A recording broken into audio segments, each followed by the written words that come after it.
sometimes when you make a big vision, right, the universe will give you exactly what you need in order to grow to the level you need to be to get to that big goal. It's where I realized that the medicines don't work, right, for chronic diseases like what I've got.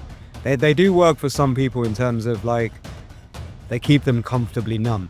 When you're doing transformational work, anything to do with health, healing, right, you've got to have tangible evidence in this day and age if you want to scale to the mainstream. You have to kind of be a nice person to hang out with. If somebody wants to work with you long term, or you have to be so good that it doesn't matter that you're an arsehole. Ladies and gentlemen, welcome back to the Selling with Love podcast. I have a good friend of mine that I've known for so many years, and I've seen him doing some incredible work in the realm of, you could say, enhanced breath work. Soma Breath, if you're not familiar with the brand, is an international movement that's blending this breath work with some other modern sciences and music to promote physical healing, emotional releases, and spiritual awakening. The founder behind it, Niraj Naik, is joining me. He's a former pharmacist that has really been able to apply somatic practices to heal himself as he was going through some chronic illnesses, and has been on a mission to bring this movement forward to the world, to inspire so many people to find this healing and realize that there's so many ways that we can actually bring a much better way of well-being, seeing how we can evolve as a culture, as a society, and go beyond the conventional medicine. A pharmacist himself has seen what happens in the regular industry, and there's so much more that we can uncover. And what I'm excited to do in this conversation on Selling with Love is to see his journey of creating this movement, understanding the role that sales play in the creation of this organization, where it's going, and really inspiring anybody who is on a journey to bring a wellness practice as a light worker to be able to grow, succeed, and create an impact that truly motivates thousands, if not millions of people. We're going to talk about that and so much more with Niraj today. Niraj, welcome to the show. It's a pleasure to have you. Great. Absolute pleasure to be here. I was just thinking, actually, the first ever session I ever did on a Mind Valley stage, the person who introduced me on stage was you. Are you serious? Yeah, you. Many Okay, years no ago. way.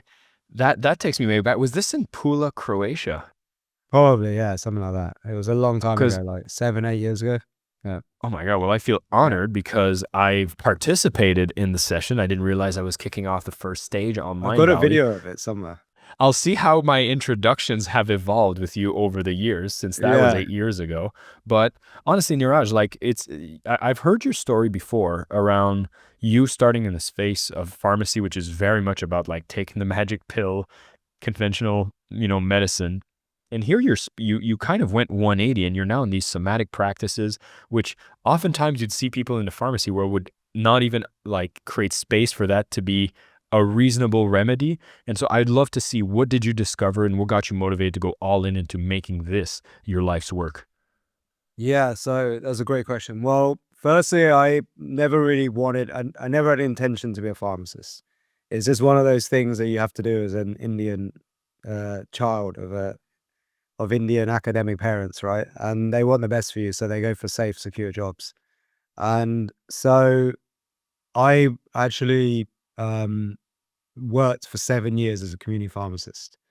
And that was where I really understood, like, for the first time, what the medical system is all about. And, I was actually an entrepreneur. Before that, I ran like a massive music event. For 3 years, I ran a big rave, 2,000 people rave. And that's what I thought I was going to do. But then I got kicked into this line of work because I lost that business. And so I already had an entrepreneur's mind. So I was looking at this from a business perspective. I was like, the only way a pharmacy ever makes money is if people stay sick. Because if you cure people, they don't have any more customers. And the entire business model is all about like getting people as many prescriptions as possible, really. Like that's how it makes a lot of money. And the problem with it is that you're never fixing the root cause of the problem. So you're just maintaining a disease for as long as possible. You're never really solving that. Now, I didn't know that really that well until I actually got sick myself. So when I got a chronic autoimmune disease or ulcerative colitis, which was very stress related, it was a lot of it was to do with just depression, loss of hope, loss of faith, being in the wrong kind of role for my who I am. Like, I was following the wrong path for who I'm built for.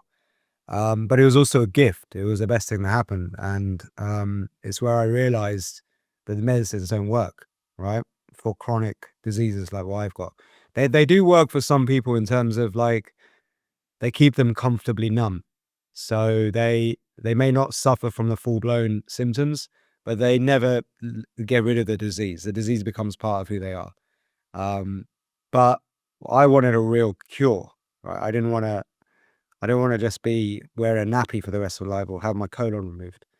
So what happened was I actually ended up housebound for almost a year.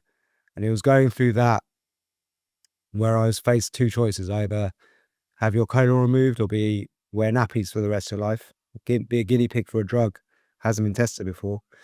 Where they say God sounds a gift of desperation, right? In my really desperate moment, then a dear friend of our family, Swami Kananda, who's a yoga teacher.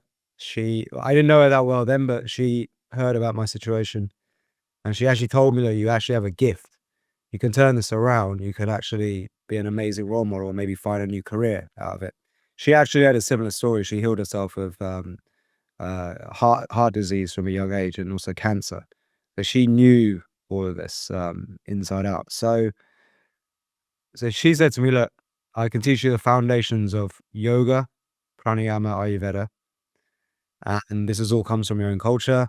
And I had to like let go of my disbelief on the whole thing because Indian kids in England, like our generation, have been educated out of our culture. So we don't see yoga and breath work, pranayama, things like that as serious, like interventions for health. It's just something that your grandma does, right? And so I had to kind of let go of that and I had no other choice. So I just tried a few of the simple things she taught me from firstly it was the breathing techniques from pranayama.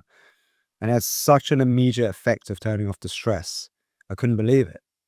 It was like relieving pain, turning off stress, symptoms were going down a bit.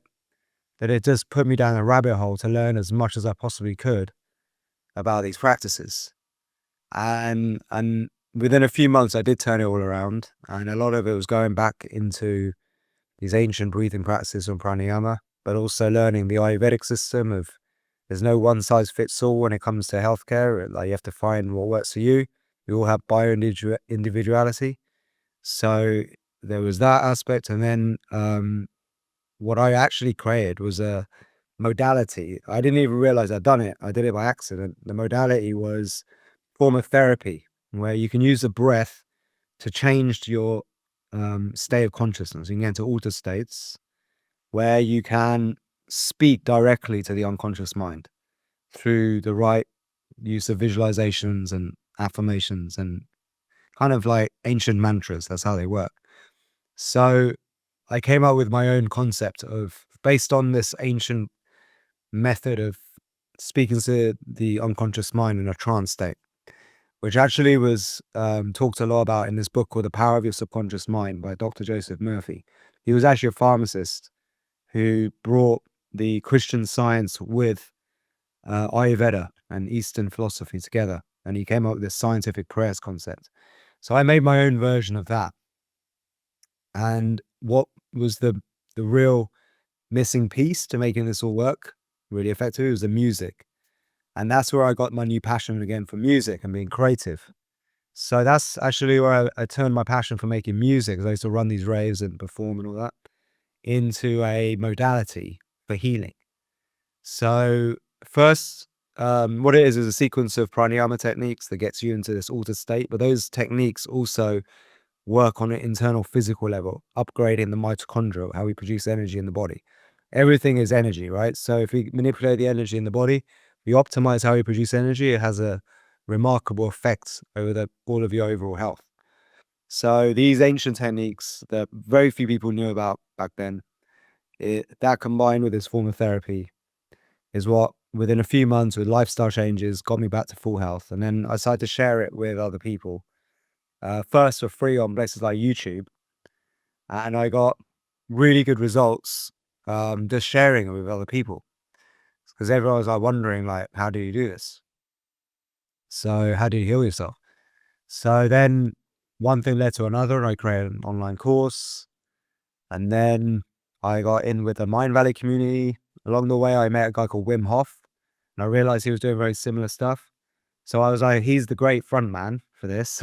I just work with him because I was never like a front man kind of guy. I was always behind the scenes.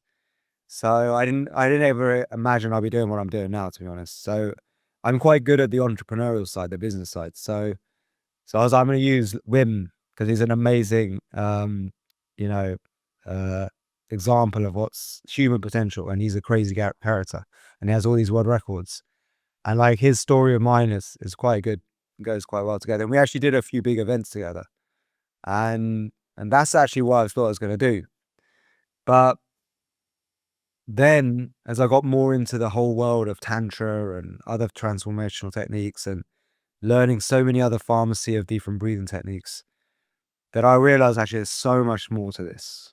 And I started to do my own breath sessions, like which were kind of ways to, they're not just for healing yourself, they're more for like self-discovery, like reaching these peak ecstatic states. And I combined a lot of stuff I was learning in Tantra with these breath practices and music. And that led to me running like my own festivals. So I kind of created my own events I used to do back in the raver days, but now in a more conscious way. And I was like, there's so much to this. And people kept coming up to me saying, you're really good at the facilitating. Can you teach me how to do this? So after a lot of being pushed into, this facilitation side and a lot of people requesting me to teach them how to do this, I decided I'm just going to create my own school. And that's Soma Breath, where it's more of a pharmacy breathing techniques. You don't have to jump in ice baths if you don't want. You don't even have to jump on a yoga mat if you don't want. There's a lot of different techniques that you can find that work for you, wherever you are, wherever state situation you're in. And I wanted to make something a lot more functional for that's fun and effective, that demystifies all of this ancient knowledge and puts it into a system that is really easy to understand, scientifically sound as well. And so that's what I now train instructors to do. We've got a few thousand instructors now around the world. And it's been an amazing experience, like, to do this. I'm so glad I stepped into doing this because otherwise I would have been always the behind the scenes guy. And to be honest, it's way more fun being out there in the front. Yeah. Niraj, thank you for taking a second to walk us through that path. And what I wanted to do is kind of go into the space of mindset, because what I've noticed is that you've looked at every single event that happened to you and you kind of combined it into making you be on this path that seemed perfect for you and the kind of purpose you have to bring this forward. Whereas with a different mindset, you could have been, oh, I've been into business with music. I failed. I should not be touching that business anymore. I was in the space of pharmacy. This is the path my parents wanted. I just need to do that. You had this illness. You could have accepted that this is just the way the things are. There's nothing more to do that. But instead, it seems like every single one of those steps has become a foundational pillar that has prepared you to be the exact perfect person to be leading this movement, being the front man and doing this. And so my question to you is, like, was there any particular attention you've ever paid to mindset throughout this journey? Did it simply emerge? Like, I'd be very curious what got you into this attitude that you kept always looking at this as opportunities for the next step. Yeah, I like reflecting a lot and joining dots. And there was a Steve Jobs speech actually that he gave at the end of his, or it was one of his graduation at what, Stanford or something, or Harvard. He did can't remember which one, and he talks all about the importance of joining the dots because you never know, like, what's going to lead you to the next destination. And you know, bad things lead to good things lead to bad things. So there's never a good or bad thing. They're all just events, right? With significant events, and everything shapes your reality in a way, right? That's happened to you before. And so I'm I'm an artist by nature. That's my real, like, who I am, my truth. And I believe there's like a few different types of people in the world. There's the ones who follow orders, there's the ones who give orders, and then there's ones who create the orders, right? And I think I can never be the person who just follows orders. That just is because I always see the things that are wrong, right? I'm too rebellious to just be the one who follows the orders. And I tried that. As a pharmacist, you're just following orders. That's all you do. Sucks, right? And I'm also not the one who just gives out orders without thinking about it, because that's the pharmacist's job too. You are also giving out, you're ordering people around, and you're managing things. And that's not who I am. I'm much better as being the actual creator. But not everyone can be that. Not everyone has that. And I see this as a big mistake, is that people try and be these creative entrepreneurs when they don't have that gift yet. Or maybe it can be unlocked. You know, some people can maybe unlock it because it's been like masked because of their background and upbringing and educational system, which kind of was my problem actually. But I do find that the creatives, the real true creatives, they break free no matter what circumstance. And they either end up on the street homeless or they make something great, right? So, and it's a big risk, huge Mm. risk to be a creative person. But now, in this day and age, it's never been a better time to be a creative, because all of the technical stuff can be easily automated and you can hire really smart people to do that stuff. And it can give you a lot more time and freedom to be creative. And there's a lot of the technical stuff.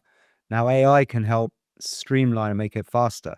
So you can even be more creative, right? And you can just think creatively rather than get bogged down by the technicals.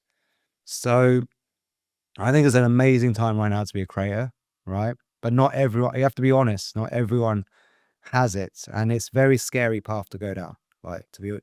So, what I've tried to create with Soma Breath is a system where it kind of helps all different types of personalities, right? You can be very creative with this. If you want to be an artist, you can be creative. You don't have to stick to absolutely all the rules that we put down. There's freedom, and that's why I call our instructors more like they're more like transformational artists, because they're really like blending in music. They're creating their own soundscapes. They're guiding sessions. They're recording things. They're being entrepreneurial. There's so much room for growth and creativity as a transformational coach or an artist in Soma Breath.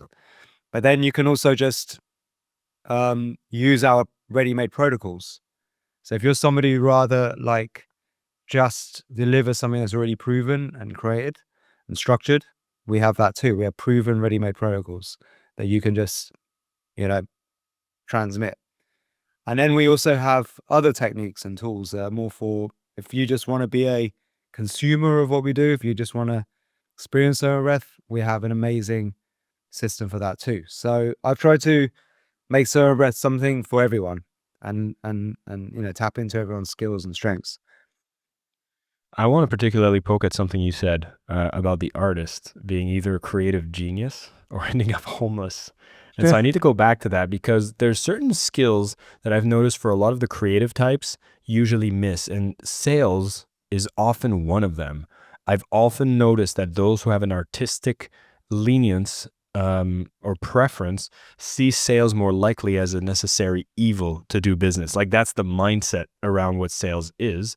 And I'd be curious if sales has ever been something you've struggled with or something you've embraced from the start. I'm a natural salesman, man. Like I've had to be to fit in, to survive, because I was a small brown kid in the class. So I had to make myself more interesting to not get my head kicked in when I was younger. So it kind of was unlocked from that. But like I remember, like also like I have like a tenacity of not giving up. And in order for me, the little scrawny little Indian kid, to be running a 2,000 people rave that normally gangsters would run, right? I had to really sell who I am. And there's a funny story about, so I ran the entire thing off my phone in my bedroom, and at university, I was at university. And so people didn't know at the venue who I was until at the event, because I sounded like a scary, hard bastard on the phone, right? I put on a bit of an act. And what happened was the first event was so successful the owner of the venue, well, he wasn't really even the owner, he was one of the main managers. He thought that they could do it. They saw me, scrawny Indian guy shows up. They thought that they could like take advantage. They didn't expect like, they thought that I built up the already what they need, they can just take it off us. So they're trying to steal it off me, right? So I remember when like they weren't going to pay us for the final amount, like I could have just given up there, right? But what I wanted was not just to get our money, but to secure a 3-year contract where they couldn't kick us out.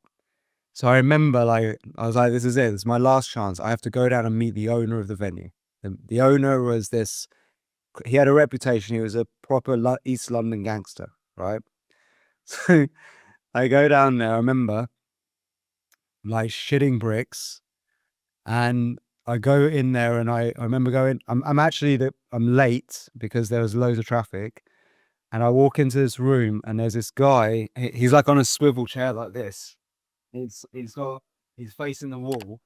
And I walk in on the left, there's this huge man, like, I remember really well, with a massive, like, one of those bulldogs on his lap. I'm like, oh my God, what the fuck have I walked into here? And and then this guy just spins around, he goes, "You're late." And I'm like, yeah, I know. And I just went into flow state. I went in, I was like saying, this is what you're going to do. This is how much you owe me. And this is what we're going to do for you. And he goes, I like your style. Here, boom. And he just gave me the contract. And I think selling is all about confidence. So this is where artists fall down. They don't believe in what they do enough. And therefore they can't sell it because they're not being honest with themselves. Right. And when you got something great, you know it, you feel it when you create something great.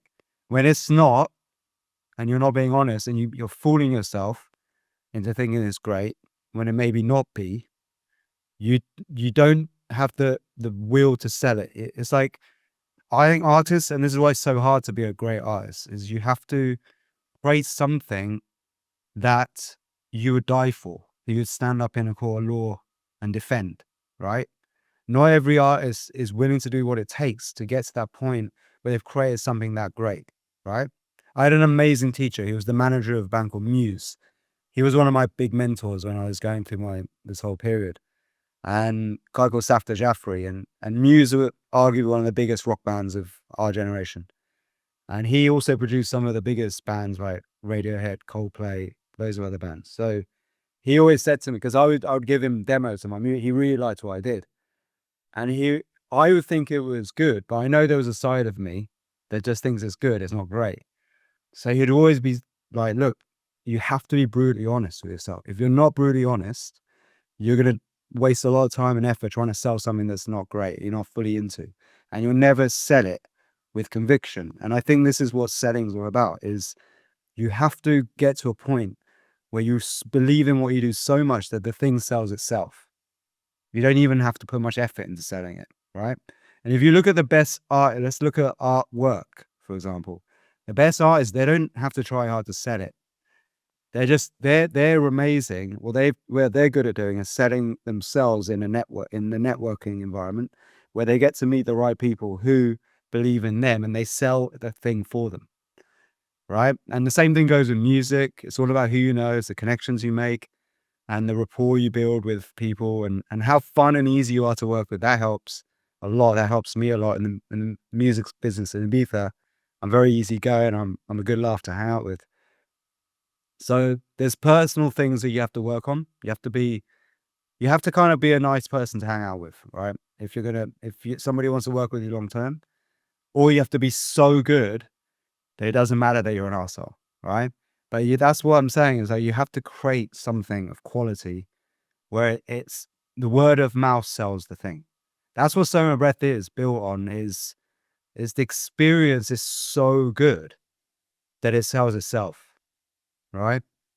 I don't have to try too hard to sell it. In fact, most of our sales comes from word of mouth, direct referrals, podcasts, people selling me, rather than us trying to spend loads of money on ads and stuff. Like most of our revenue comes from the fact that it's a piece of art, it's an art form.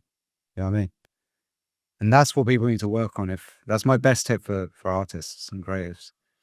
Well, I think you hit the nail on the head there on the confidence and about the fact that good isn't good enough. Greatness is what is required, and doing the work that's required to get to that level. And one of the things I know about your brand and what you've done with Soma is you've actually went and got the science to back the results that you were noticing anecdotally so that you could have a lot more of the scientific community behind your work. You've went to get like you've gathered so many of the stories, and a lot of that work isn't directly the work of enhancing the craft, but it's creating a lot of that social proof and the research. Like you could almost say some of it could be considered boring work, or this is a waste of time, I should just be working on my craft. But it feels so essential in a world that it's so hard to gain attention, trust is hard to come by.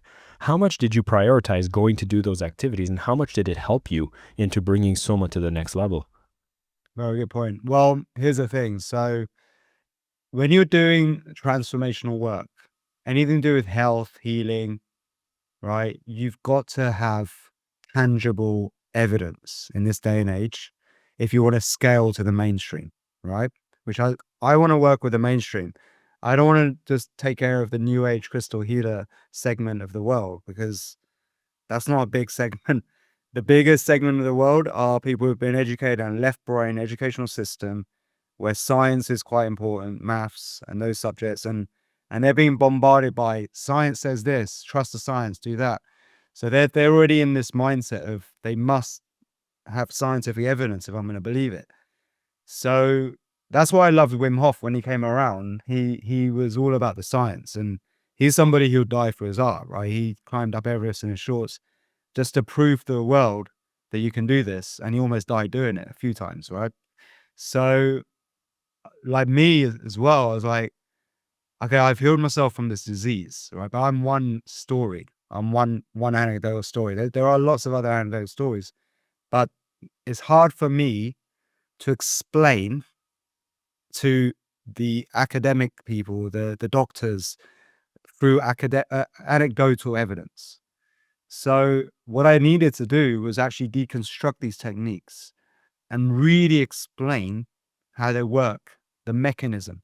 Because evidence is okay, right? Science is okay if there's some kind of correlation. It's okay. It's not great. Science is when you can explain the mechanism, right? How does, like, holding your breath for this long strengthen us from within? Why does it make us more efficient at breathing and oxygen and efficiency and things like that? So that was what I was focused on, was because I wasn't actually satisfied with even the Wim Hof science on this. And so I just kept an open mind, and I'm a scientist as well by nature, a creative scientist. So I went crazy deep to prove that this stuff works and I can explain the mechanism. And I went to train with a yogi doctor in the Himalayas who has a medical doctor facility. He's got published papers, he's written books, and he invited me in as a student, and he co-created the curriculum for Soma Breath with me, called Prakash Marsh. And he's the first person ever to give me a real understanding and the right science of the mechanism of how these breath retention, breath holding, and rhythmic breathing techniques work, why this sequence makes you so much better. So then, because and here's the thing about manifesting: if you have a big enough vision, right, and you do baby steps towards that dream, things start happening like magic you don't expect. So I didn't go out of my way to contact Cambridge University to say, hey, do you want to do this study? I didn't even know that they had a neuroscience department studying meditation and stuff like that. They actually reached out to me because, again, it's all about someone doing something great. There was a scientist called Jeff Tarrant who reached out to me as well, and he loved the method. So he was, I want to study this. So he did a first study, and he showed how we work similar in a way to psilocybin, MDMA, used to treat depression. And then Cambridge University got inspired by that and did a bigger study. Now, again, these are not phase 1 clinical trial type studies, but they're stepping stones towards that. But there's already so much evidence out there that exists on pranayama and breathing techniques and yoga and all this. It just never was put together in a logical fashion, which a medical doctor could understand and go, actually, this makes sense. I would give that to my patient to try. And that's the thing with pharmacy, right? Like pharmacists, well, especially the pharmacy reps, they would go to the doctor's surgery. I knew this from experience. They would go to a doctor's surgery and they would sell drugs to doctors.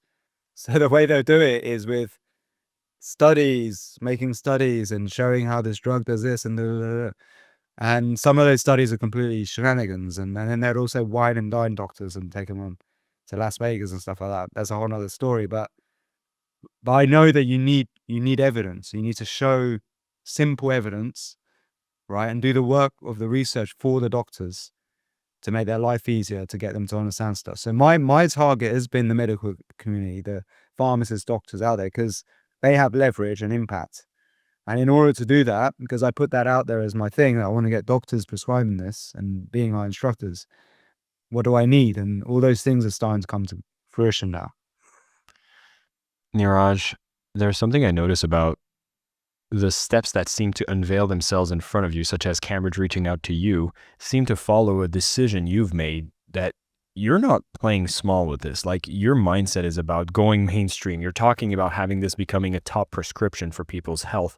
And what I've noticed maybe a common path I've seen in people going in towards healing or light work is that the vision is often very modest. The vision is like, I'd love to have, say, a small business, help a couple people, and I'd be content with that. And my question I'd love to ask you is, how much do you think it was beneficial for you to have this bigger vision to attract what you have now and build a momentum versus choosing a modest vision? And I'm seeing so many people struggle with even achieving the modest vision. And so those seem like two very different, target points to set as a mindset. And one of them seems to be a lot more bringing resources towards you. So I'd love for you to speak on that and the benefits that you've had from having such a grand vision. Yeah, so partly was going to this Tony Robbins event. So back in 2007, I went to UPW, and he does this very interesting timeline sequence, like a 5-year dream life sequence or something, dream life targets. And I've always been a big thinker. That's just been my nature. Like, with the raves, I was going to have even bigger raves and all this stuff. And my friends, around me are all very ambitious people, and they've all gone on and done great things individually. So, and me and one of my other friends happened to be at the Tony Robbins event. And so many things have manifested from that 5-year timeline that we set for ourselves back in 2007. And because that was the first time I heard Tony Robbins talk about, or anyone talk about diets, nutrition, and even breathing and meditation for prevention of disease. So after that, I started to test it out in the pharmacy. And so here's the thing, like, sometimes when you make a big vision, right, the universe will give you exactly what you need in order to grow to the level you need to be to get to that big goal. So first, like, what I wanted to do was like start healing patients in the pharmacy. I wasn't unwell yet. I was a broken person, like spiritually, but this gave me a new lease of life. I wasn't chronically sick yet, like I was. After this period is when it got back, and that's why the universe gives you little, like, throws you little spanners sometimes to put you into the right alignment. But what happened was I started to test out these dietary lifestyle changes in the pharmacy, right? At this point, my vision was just to get one result. If I can change one person's life in the pharmacy, God knows what that could scale to. So I just started to test it out small, one or two patients. I tried to see if I can change their diet to see if that made an impact on the amount of medications they need. And those two patients ended up coming off quite a lot of drugs. And I saw a big correlation between processed foods and prescription meds. So then eventually I got really good at getting people off drugs.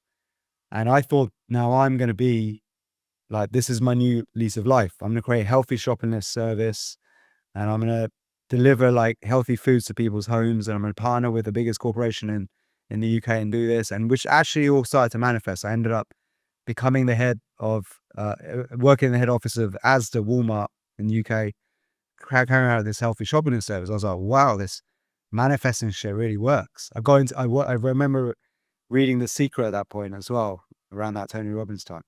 So it was all working, but here's the thing. This was all part of the universe's game to make me grow to a bigger level, because my vision was very big. And to be the face of a corporate head office, healthy shopping service, is definitely not as big as where I really wanted to go, right? But in order to grow to that level, I needed a better story. And the best story came from me having everything taken away from me again and being given another disease, a disease that left me housebound for a year, where now I become the patient, where now I understand that it's not just diet and nutrition that helps people get healthy. It's so much deeper than that. And actually, it begins as simply as learning how to breathe properly. So, and I'd only learned that there's only way I would ever have known that is if I got kicked out of this big project that I made to do this, to work on myself and heal myself. There's no way I would have ever got to where I am today if it wasn't for that. I'd be some like corporate kind of scumbag probably. And so, you know what I mean? Instead. So, but the thing was, like, when I got sick, I actually lost all hope for humanity and myself and everything. I didn't care if I died at that point. Like, it was so bad. Like, the symptoms of the disease is so bad. And I'd lost so much weight. I was depressed. I was wearing a nappy. It was shit. So it was only when I cured myself that I suddenly remembered my big mission again. And I realized that, oh my God, this has all happened for an amazing reason. Now I have the most incredible story ever, where I'm a pharmacist, healed himself from from chronic illness without drugs, and did it through his passion for music and Indian techniques. And he's Indian and all this. It was like too many perfect elements coming together. So then I set my sight much bigger. I was like, now let's take on the world. Now let's take on all of the corporations that are suppressing us from true health. And it's been an amazing journey since doing that. Niraj, I'm so grateful you've came on the show and shared that journey and some of the lessons along the way. For those who aren't familiar, Soma Breath is such an incredible experience that we're going to make sure there's some links for you to go and experience it yourself. You're talking breath work, you're talking music, you're talking about guided experiences that truly bring healing, bring you feelings of bliss, and so much more. And we're going to make sure that you go and discover more about that. And on top of that, I know that you're also creating a lot of career paths for those who are light workers that can use these techniques to enhance their practice, to even make it a primary practice for themselves, to become a part of the movement who is going to be shaking the world, and having you at the top as an artist, as a visionary leader, and someone that has the perfect story to bring that forward, and embracing sales in the process, I think makes it a very exciting journey, and probably just the first steps of this journey. And so I look forward to hearing so much more about it. Niraj, before I let you go, I do have a question I ask everybody on the show, and I want to make sure to ask you as well, especially since I love my life is on your t-shirt. Oh, yeah. One of the questions we ask is, what does selling with love mean to you? Yeah, that's a good one. So first, well, you said something about stories, right? So what we like to do in Soma Breath is create incredible stories. So the transformational stories from the people who become instructors are generally people who've gone through transformation through Soma Breath. And those stories are so incredible, some of them, like the reversals of all kinds of chronic illnesses and just really from rock bottom transformations we've seen. And, you know, so firstly, like the best way to sell is when you really believe in something and you have a story to share, right? So what helps our instructors sell themselves and what they do with Soma Breath is if they've gone through Soma Breath and transformed themselves already. So this goes to anything. Like, in order to really sell a product properly, I think, and with like real credibility and authenticity is to actually be a super fan of the product, right? First. So, but there are some salespeople who are amazing. They don't even know the product. They can still sell it. So there's some people who argue with me saying you don't need to understand. But if you really love the product, if you really are into that product and you really understand it and what it can do for any other story that can tell people how it changed your life, that product, right? Then I think you're selling with this love for the product, right? And that comes through. People feel that it's infectious, it's authentic, it's real. Humans are very good at like, most of our communication comes like instinctively on an unconscious level. It's not just what the words people say. And some salespeople are very good at just bypassing that through the right words. And they use NLP and all this stuff. But I can spot that a mile away. I can tell a shitster sales rep a mile away. Not everyone's that in tune to be able to spot that, but I could feel it. But when somebody's really behind the product because they've experienced the transformation themselves and they fall in love with it themselves, that's selling with love. That to me is what's true selling with love. And that's what I want all of our instructors to do. Like everyone who comes in to become a Soma Breath instructor, like we encourage them. They must feel the benefits of this practice first. Otherwise, what's the point? Otherwise, why are you doing it? Right. Niraj, I love that you're bringing the product into a place of love first. I think that is a very key part in the transformation it brings to the people, and the stories I think is all amazing.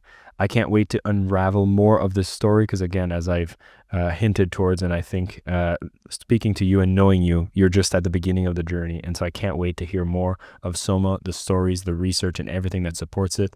Thank you for bringing this movement forward. And I'm so excited to be a part of the promoters who bring this to the masses because for anybody who is listening, this story itself is what happens when you do step into alignment with your own purpose. And when you have something that truly helps people, you're passionate about selling it, and you're able to create a model that allows you to scale and ripples, this is exactly what it looks like. It has doors opening for you. The universe seems to send everything your way, be perfectly aligned with what you're trying to achieve. And so have that trust. And Niraj, thank you for being an example for everyone else who is on that journey. This was a fantastic conversation. Very grateful to catch up with you, my friend. Respect, brother. Thank you so much for listening to the Selling with Love podcast. We have some previous episodes you can tune into right here. And if you prefer the short form content where you get to the point in under 10 minutes, we do have a ton of clips from our best episodes that are being shared on this channel as well. So pick which one supports you the most. And of course, thank you for liking, subscribing, and of course, selling with love.